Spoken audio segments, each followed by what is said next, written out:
Hello বন্ধুরা, আমরা এখন সবাই মিলে প্রবেশ করছি জগন্নাথ মন্দিরে।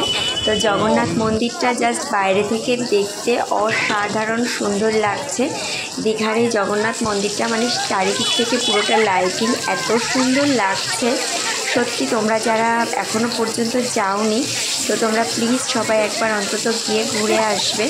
যারা দীঘায় যাচ্ছ তারা অবশ্যই কিন্তু এই যে জগন্নাথ মন্দিরটাকে প্লিজ তোমরা কেউ মিস করো না। আর এখন যারা যাচ্ছ তাদের জন্য একটা দুঃখের খবর হচ্ছে, এখন গেলে পরে আর তোমরা জগন্নাথের যে দর্শন করতে পারবে না, কারণ এখন থেকে মানে তোমার স্নান যাত্রার দিন থেকে 15 দিন পর্যন্ত জগন্নাথ মন্দিরের দরজা বন্ধ থাকবে। আবার 15 দিন বাদে গিয়ে দরজা খুলবে, একেবারে সেই রথের আগের দিন। রথের আগের দিন ছাড়া আর ঠাকুর দর্শন করতে পারবে না তোমরা কেউ। তো এখন গেলে শুধু বাইরে থেকে মন্দিরটাই দেখে আসতে পারবে, ঠাকুর দর্শন কিন্তু কেউই করতে পারবে না। 15 দিন পর্যন্ত টানা মন্দির বন্ধ থাকবে, এরকমই নাকি নিয়ম আছে। এরকমটা জন্যই আর কি 15 দিন টানা মন্দিরটা বন্ধ রাখা হবে। তো প্লিজ বন্ধুরা, তোমরা এখন গেলে না একদম মন্দিরটা অবশ্যই দর্শন করে ঠাকুর দর্শন করতে পারবে না, এটা ঠিকই। যারা এখন যাচ্ছ তারা অবশ্যই টিকিট কাটা হয়ে গেছে, ক্লিয়ার করবে, তো মন্দিরটা অবশ্যই দর্শন করে এসো। পরে কোনো এক সময় গিয়ে তোমরা ঠাকুর দর্শন করে আসবে, ভালো লাগবে। এই যে আমরা এখন ভেতরে প্রবেশ করছি, এই যে এখনও পর্যন্ত কিন্তু আমরা মানে মন্দিরে ঠাকুর দর্শন করতে পারিনি। এই যে এখন সবে ভেতরে প্রবেশ করলাম, এতক্ষণ পর্যন্ত যে ছিলাম বাইরেই ছিলাম, এখনও কিন্তু মেন মন্দিরে এখন প্রবেশ করিনি। এই যে এখানে হচ্ছে একটা পদ্ম সরোবর আছে, বেশ সুন্দর কিন্তু জায়গাটা, কয়েকটা পদ্ম ফুলও এখানে ফুটে আছে। তো এই জায়গাটায় না নামতে দিচ্ছে না। প্রথমে ভেবেছিলাম এখানটায় গিয়ে কয়েকটা বেশ সুন্দর ছবি তুলবো, সেলফি তুলবো, কিন্তু এখানটায় একদম নামতে দিচ্ছে না। আমরা যেই না নামতে গেলাম অমনি করে সিকিউরিটি গার্ড বাঁশি বাজাচ্ছে। হয়তো এমনটা হতে পারে যে কেউ পুকুরে মানে ওটা একটা ছোট্ট একটা জল দিয়ে একটা পুকুরের মতন করেছে, ওখানে যদি কেউ পড়ে থেকে যায় একটা বিপদ আপদ ঘটে যাবে, এই জন্য আর কি ওইখানটায় নামতে দিচ্ছে না। তো দেখো আমরা বাইরেটা দর্শন করতে করতেই ভেতরে প্রবেশ করছিলাম। বাইরেটাই এত সুন্দর যে দেখতে দেখতে এরপরে বলছে 8টা বাজলে মন্দির বন্ধ হয়ে যাবে। এই জন্য তারপর আর বেশি দেরি করলাম না, বাইরে ধীরে ধীরে ভেতরে প্রবেশ করতে লাগলাম। আর প্রচণ্ড ভিড় দেখো তোমরা, মানে প্রচুর ভিড়, প্রচুর মানুষ এখনও পর্যন্ত ভেতরে আছে। মানে সত্যি কথা বলতে আমি সামনাসামনি মা ঠাকুর দর্শন করতেই পারিনি সেভাবে ভালো করে, শুধুমাত্র জগন্নাথ ঠাকুরের মুখটাই দেখতে পেয়েছিলাম। বলরাম আর সুভদ্রা দেবীকে একদমই দেখতে পারিনি।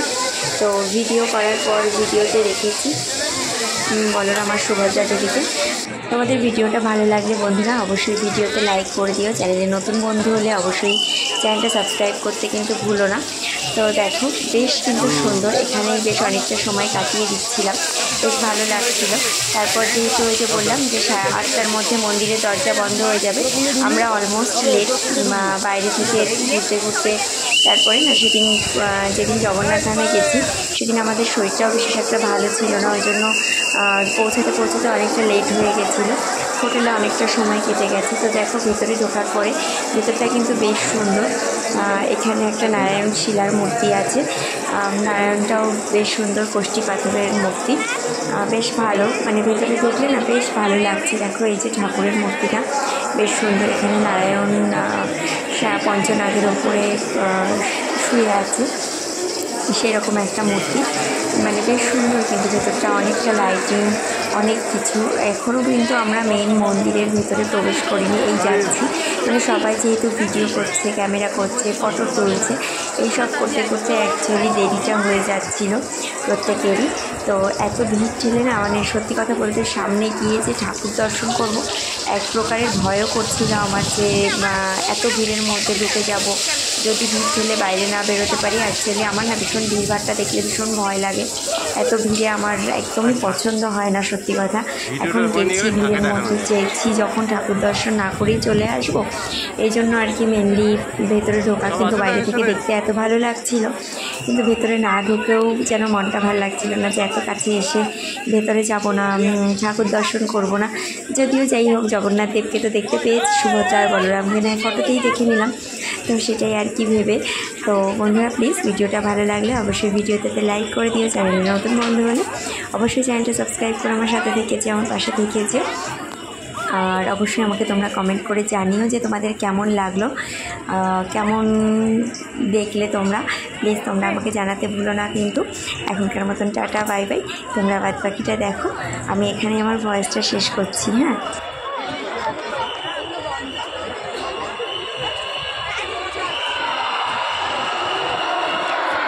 হাত ধরো, হাত ধরো, হাত ধরো।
ওর পেছনটা এই ছেলে কোথায় মেয়ে ওই কয়েকশো পেয়েছি তুমি দেখো পুরো